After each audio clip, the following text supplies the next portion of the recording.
আল্লাহর রহমতে ভালো আছো। আমিও তোমাদের দোয়ায় ভালো আছি। নিশ্চয়ই তোমরা অবগত আছো যে আগামী 5 তারিখ থেকে তোমাদের দ্বিতীয় টিউটোরিয়াল পরীক্ষা শুরু হতে যাচ্ছে। তো প্রিয় শিক্ষার্থী বন্ধুরা, তো আমাদের ক্লাসগুলো আমাদের শেষ হয়ে গেছে। এখন রিভিশন ক্লাস তোমাদের সাথে উপস্থাপন করেছি। সেই আলোকে 6ষ্ঠ অধ্যায়ের তোমাদের সাথে একটা সৃজনশীল তোমাদের সাথে ডিসকাস করব। তো দেখো আমাদের সৃজনশীলটার প্রশ্নটা কি, 180 গ্রাম ভর বিশিষ্ট কোনো যৌগে এর হচ্ছিল ভর কত 6.75 গ্রাম বিশ্লেষণ করে 0.45 গ্রাম হাইড্রোজেন, 2.7 গ্রাম হলো কার্বন এবং হলো 3.6 গ্রাম হলো অক্সিজেন পাওয়া গেল। এইটা যৌগটা আমাদের হলো ক নাম্বারের কি আণবিক যৌগ। আণবিক সংকেত কাকে বলা হয়? তাহলে আমরা সংজ্ঞাটা কি, কোনো যৌগের অণুতে বিদ্যমান মৌলসমূহের প্রকৃতি সংখ্যাটি হলো হচ্ছে কি, যে সংখ্যা দ্বারা প্রকাশ করা হয় সেটাকে কি বলা হয়? আণবিক সংকেত। তাহলে তোমাদের কি বলছি, আণবিক সংকেত কাকে বলা হয়? কোনো যৌগের অণুতে বিদ্যমান মৌলসমূহের প্রকৃতি সংখ্যাই হচ্ছে কি তার আণবিক সংকেত। আণবিক সংকেত দ্বারা যেমন উদাহরণ হিসাবে যদি আমরা বিবেচনা করি যে CH2 C2H2, এটা হচ্ছিল অ্যাসিটিলিনের সংকেত, আণবিক সংকেতটা, একে সংক্ষিপ্ত প্রকাশ করা যায়। তো প্রিয় শিক্ষার্থী বন্ধুরা, দ্বিতীয় প্রশ্নটা হচ্ছে স্থূল সংকেত ও আণবিক সংকেতের মধ্যে দুটি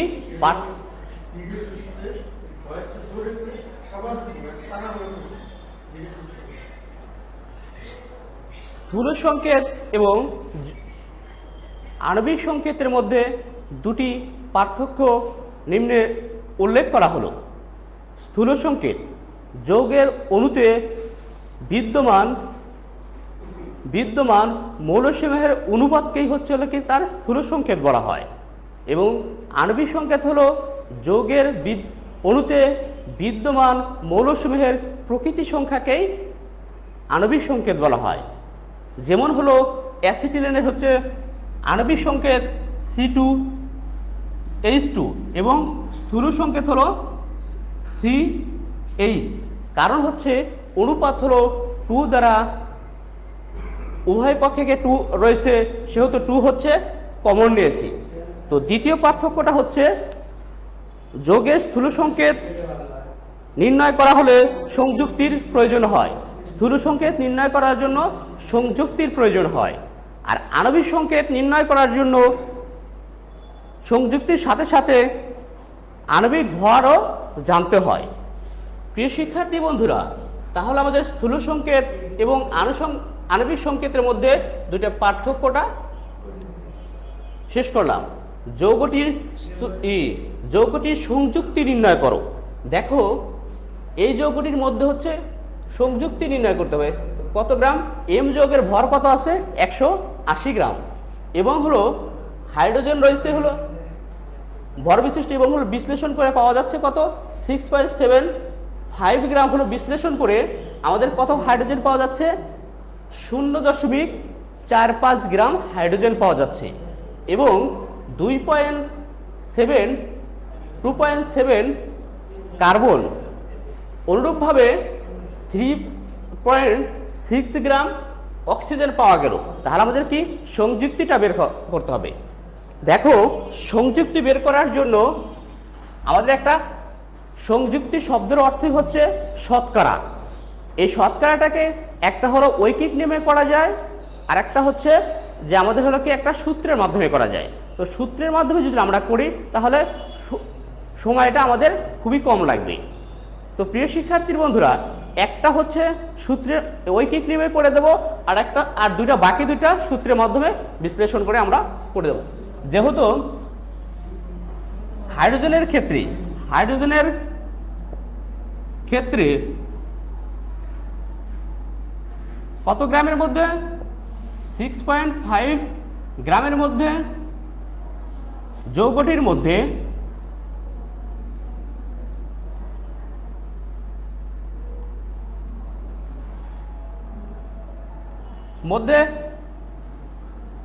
হাইড্রোজেন আছে আছে হচ্ছে 0.45 গ্রাম।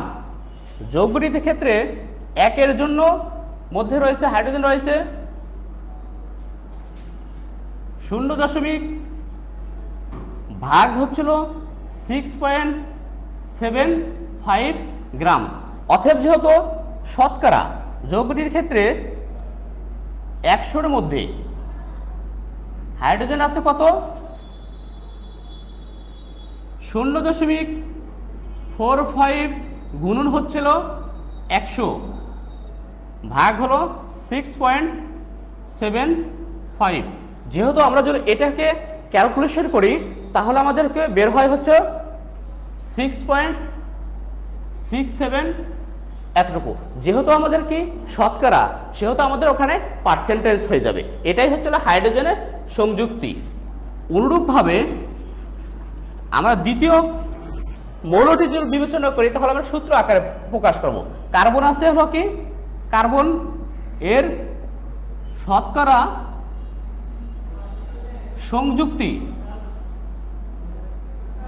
সংযুক্তি সমান হওয়ান আমাদের কার্বন আছে কত?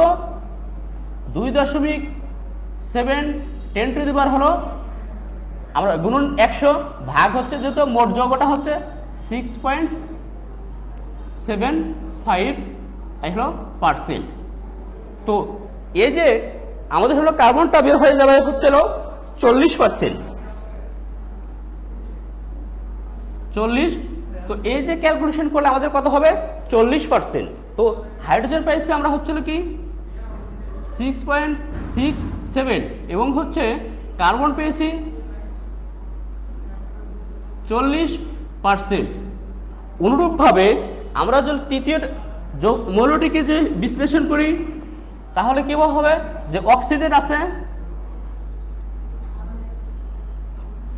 অক্সিজেন এর শতকরা সংযুক্তি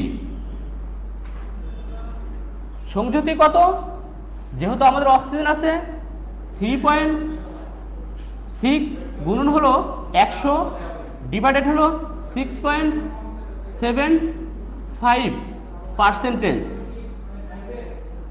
সমান সমান আমাদের দ্বারা হচ্ছে 53.33। তো প্রিয় শিক্ষার্থী বন্ধুরা, তাহলে আমাদের অক্সিজেনের সমানটা পাইছি কত? 3.33%। এই যে দেখো এইটাই হচ্ছে হলো আমাদের হলো এই তিনটা মৌলটা পাই গেছিল হাইড্রোজেন, কার্বন এবং হচ্ছে কি অক্সিজেন। এটাই হচ্ছে আমাদের যৌগের হলো শতকরা সংযুক্তি নিয়ম। তো আমরা হলো এখন আসবো হচ্ছে ঘনামার নিয়মটা। উক্ত ভর সমূহ ব্যবহার করে এম যৌগটির আণবিক সংকেত নির্ণয় করা সম্ভব, গাণিতিক ব্যাখ্যা দাও। তো প্রিয় শিক্ষার্থী বন্ধুরা, যেহেতু আমরা পাইছি হাইড্রোজেন হচ্ছে কত 6.67%, কার্বন পাইছি 40%, অক্সিজেন পাইছি 53.33%। তাহলে উক্ত যৌগসমূহকে তাদের নিজ নিজ পারমাণবিক সংখ্যা দ্বারা ভাগ করে পায়। তাহলে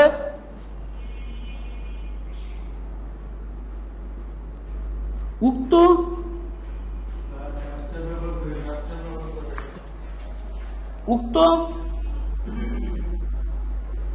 মৌল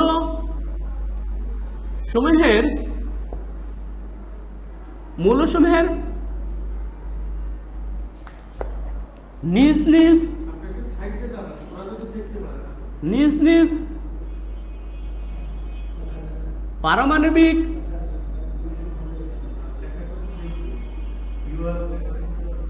মানবিক ভর দ্বারা ভাগ করে পাই। তাহলে দেখো হাইড্রোজেনের পারমাণবিক ভর হচ্ছে কত 6.67 আর হচ্ছে হাইড্রোজেনের হচ্ছে পারমাণবিক ভর কত 1। সেহেতু আমাদের কি 6.670 এসে যায়। অনুরূপভাবে কার্বনের ক্ষেত্রে হচ্ছে কি 40%, তার পারমাণবিক কার্বনের হচ্ছে পারমাণবিক ভর হচ্ছে কত 12। তাহলে দেখা যায় কি আমাদের হলো যদি আমরা ভাগ করি তাহলে 3.33। অনুরূপভাবে অক্সিজেনের যদি আমরা হলো যে কত আছে 53.33 ভাগ হচ্ছে অক্সিজেনের হচ্ছে পারমাণবিক ভর হচ্ছে কি 16। তাহলে আমাদের দাঁড়ায় 3.33। তো এইটা হচ্ছে আমাদের শতকরা আমরা হলো কি নিজ নিজ পারমাণবিক দ্বারা সংখ্যা দ্বারা আমরা ভাগ করে পাইছি। অনুরূপভাবে এই সংখ্যাকে সবচেয়ে হলে ক্ষুদ্রতম সংখ্যা দ্বারা উভয়টাকে আমরা ভাগ করব। যে দেখো 6.67, 3.33 এবং 3.33 মধ্যে সর্বনিম্ন সংখ্যাটি আছে কত 3.33। তো এই সংখ্যা দ্বারা সর্বনিম্ন সংখ্যা দ্বারা আমরাকে ভাগ করব। তাহলে হাইড্রোজেনের ক্ষেত্রে কি হয়, হাইড্রোজেন সমান সমান 6.67 ভাগ হচ্ছে সর্বনিম্ন সংখ্যা আমাদের হলো 3.33। তাহলে কি দাঁড়ায় আমাদের 2.something দাঁড়ায়। তাহলে আমাদের পূর্ণ সংখ্যা 2টা নাও দেবে। অনুরূপভাবে হাইড্রোজেনের ক্ষেত্রে কার্বনের হচ্ছে কত 3.33 ভাগ হচ্ছে 3. সর্বনিম্ন সংখ্যা হলো 33। তাহলে আমাদের কি দাঁড়ায় 1 দাঁড়াইল। অনুরূপভাবে যদি আমরা অক্সিজেনটা নেই তাহলে অক্সিজেনের ক্ষেত্রে আমরা পাইছি 3.33 ভাগ হচ্ছিল 3.33। তাহলে আমাদের কি হয় 1 হয়েছে। তাহলে যৌগটির প্রিয় শিক্ষার্থীর বন্ধুরা তাহলে অতএব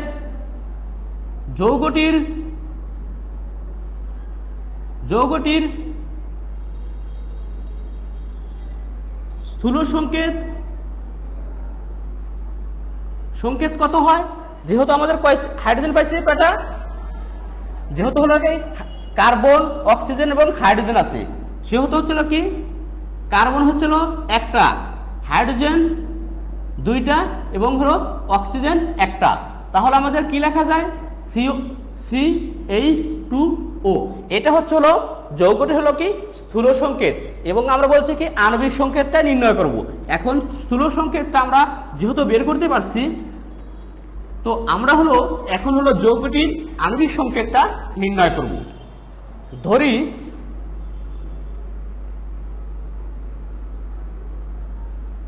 যৌগটির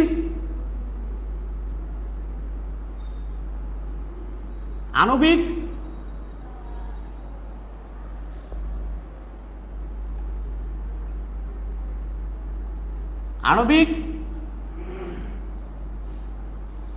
সংকেত সমান সমান এই স্থূল সংকেতে n গুণ বেশি, CH2O হলো n। তাহলে আমরা যেহেতু এর ভরটা কত আছে 180, তাহলে প্রশ্ন মতে কি লিখতে পারি, প্রশ্ন মতে CH2O n সমান সমান 180। দেখো কার্বনের হচ্ছে ভর কত 12 প্লাস অক্সিজেনের 1 গুণ হলো 2 প্লাস হচ্ছে অক্সিজেনের 16 ইন্টু হলো n সমান সমান 180।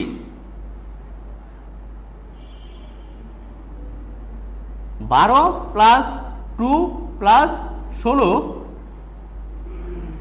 ইন্টু n সমান সমান 180। দেখো এখান থেকে এটা যোগ করলে 30 হয়ে যায়, 30n। যেহেতু nটা তার সাথে কি আছে ইন্টু অবস্থায় আছে, সেহেতু n সমান সমান হলো 180।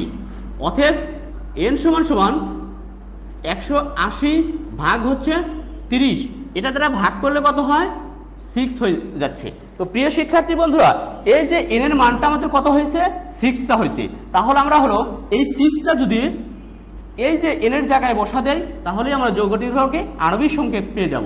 তাহলে CH2O n এর জায়গায় 6, তাহলে দেখা যাচ্ছে সি 6, H, 12 ও 6।